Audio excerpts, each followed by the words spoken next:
Well, we saw some pretty incredible views of the aurora borealis, known as the northern lights, over the weekend, at least in photos and in video.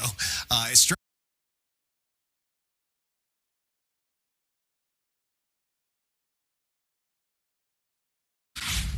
Well, we saw some pretty incredible views of the aurora borealis, known as the northern lights, over the weekend, at least in photos and in video. It stretched far south, even to parts of our region. Spectacular, no doubt, but what's the real downside here? Well, there has been concern the solar storms here also may have caused some communications disruptions. Some farmers who actually use GPS for working their rows reported problems with interference. And as Fox13's Lloyd shows us, many saw unusual skies, but one local man heard them. Unusual and dramatic light in the sky, aurora borealis, typically the northern lights, but this time seen far to the south, even through Florida. And while we looked, Ed Ernie listened and sent a signal into the sky. November Zulu 1 Quebec, calling CQ20 and listening. Ernie is a retired electrical engineer and ham radio operator who was shocked by what he did not hear over the weekend. Silence.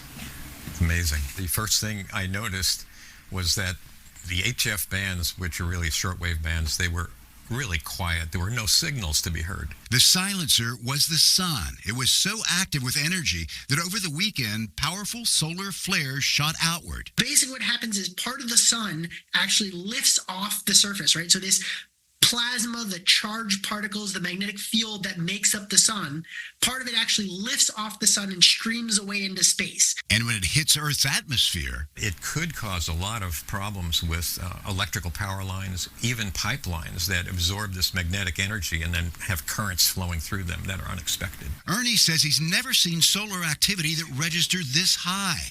If it had happened before satellites, it would have wiped out ship-to-shore communication and grounded airplanes that back then navigated with radio.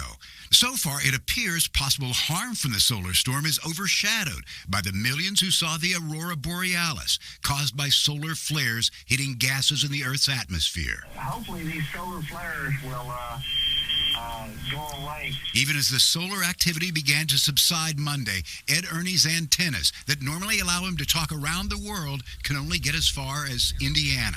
Thursday, Friday, Saturday, was just no go. Yeah, the sun can do this to us at any time. It's unpredictable, really. Waiting now for a change in the weather on the sun so that the sky will carry his signal once again. NZ1Q, November Zulu 1 Quebec, calling CQ 20 meters. In St. Petersburg, Lloyd, Fox13 News. Well, scientists say some less severe solar storms are possible through tomorrow. Engineers are watching all the power grids and the satellite systems like the GPS very closely. Main Street in Dunedin is shut down